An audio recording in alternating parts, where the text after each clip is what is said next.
अंधेरी तूफानी रात। एक कार सुनसान सड़क पर चल रही है। दोनों ओर घना जंगल है। कार के अंदर 28 साल की अनिका नर्वस होकर ड्राइव कर रही है। सीन एक। सुनसान रास्ता। अचानक कार झटके से रुक जाती है। अनिका गुस्से में स्टीयरिंग को मारते हुए, अब ये क्या नया ड्रामा है। वह मोबाइल निकालकर नेटवर्क चेक करती है। एनो सिग्नल। घबराकर वह बाहर निकलती है, टॉर्च हाथ में लिए।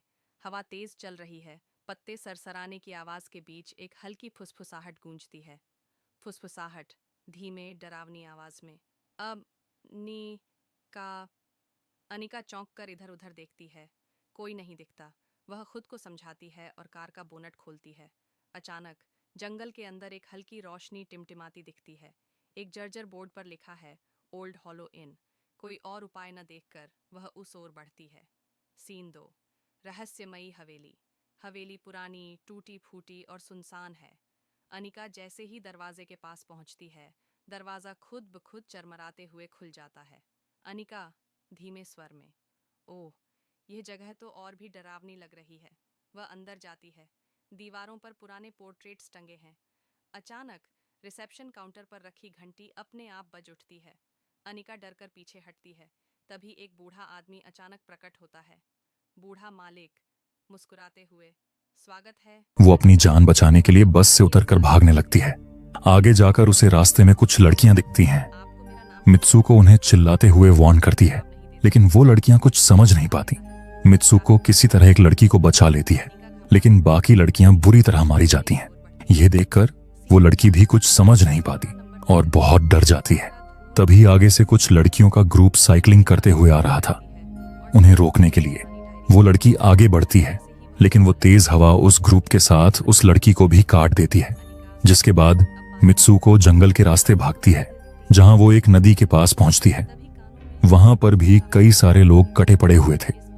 मित्सुको खुद को संभालते हुए आगे बढ़ती है। भागो अनिका, भागो। लाइट्स झपकने लगती हैं। कमरे के कोनों में परछाइयां अजीब तरीके से हिलती हैं। वह भागकर दरवाजा खोलने की कोशिश करती है। लॉक्ड। खिड़की बोल्टेड। शीशे में पीछे एक डरावनी परछाई दिखती है। सीन 4। भूतिया सच। अनिका धीरे धीरे पीछे मुड़ती है। एक औरत खड़ी है। पीली पड़ी त्वचा, खोखली आंखें। वह कांपते हुए डायरी की ओर इशारा करती है।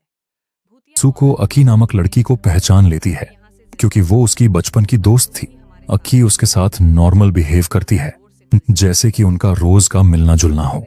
अकी भयानक उसे स्कूल में चलने के लिए कहती है, जिससे मित्सुको को कुछ समझ नहीं आता, क्योंकि उन दोनों का स्कूल अलग अलग था।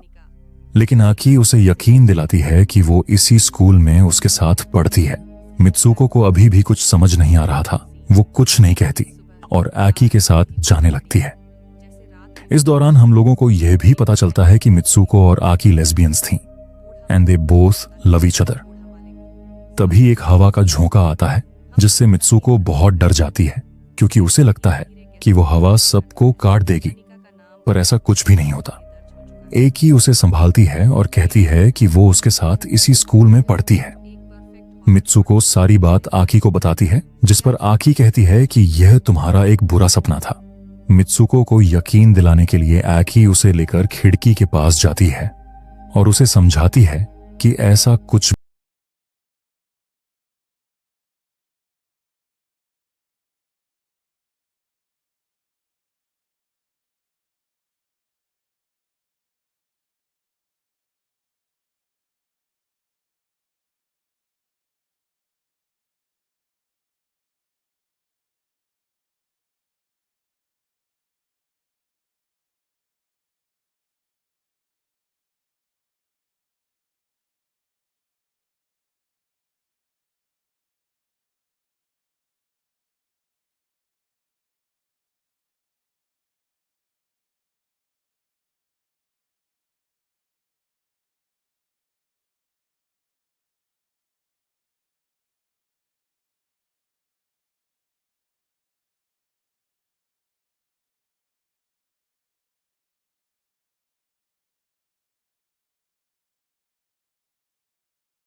शादी के लिए ले जाने लगती है।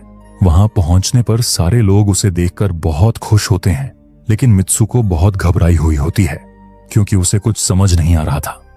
लेकिन जब ताइको उसे लेकर ड्रेसिंग रूम में जाती है तो मित्सुको को वहां आकी दिखती है, वही आकी जो स्कूल में उसके सामने मर गई थी। मित्सुको उसे पूछती है कि यह सब क्या हो रहा है, लेकिन आकी उसे शांत करती है और बाकी लड़कियों को बाहर भेजती है। जिसके बाद आकी उसे कहती है कि घबराओ मत, सब ठीक है। मित्सुको पूछती है कि मैं कौन हूं। आकी कहती है तुम ही मित्सुको हो और तुम ही काइको हो। अब तुम्हारी शादी है पर तुम्हें घबराना नहीं है। लेकिन मित्सुको कहती है कि मैं वास्तव में हूं कौन और यह सब क्या चल रहा है। पर आकी उसे कहती है कि यह लंबी कहानी है, मैं तुम्हें अभी नहीं बता पाऊंगी क्योंकि वो हमें देख रहा है। मैं जैसे कहती हूं वैसे करो। मित्सुको भी उसकी बात मानती है। जिसके बाद आकी उसे तैयार करके शादी में जाने के लिए कहती है।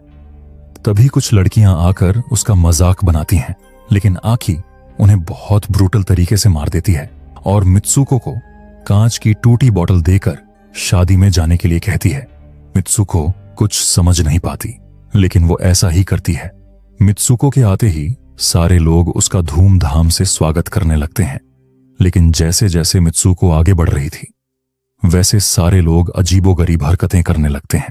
वहां स्टेज पर एक ताबूत रखा हुआ था जिसे खोलने के लिए सारे लोग मित्सुको को आगे धकेल रहे थे, लेकिन जब मित्सुको उस ताबूत को खोलती है तो उसमें से एक सुअर के शक्ल का बदसूरत आदमी निकलता है, जिसे देखकर मित्सुको बहुत डर जाती है और उस कांच की बोतल से उस पर वार करती है। मित्सुको गुस्से में उन बाकी कुछ लड़कियों को भी मार देती है। तभी वहां आकी आकर उसे ले जाने लगती है, लेकिन उनके आगे आ जाती हैं वो दो टीचर जिससे बचकर मित्सुको भाग आई थी, पर ये दोनों उनसे लड़कर वहां से निकल जाती हैं। बाहर आकर भी इनके पीछे कोई लगा होता है, इसलिए आकी मित्सुको को भागने के लिए कहती है। मित्सुको ऐसा ही करती है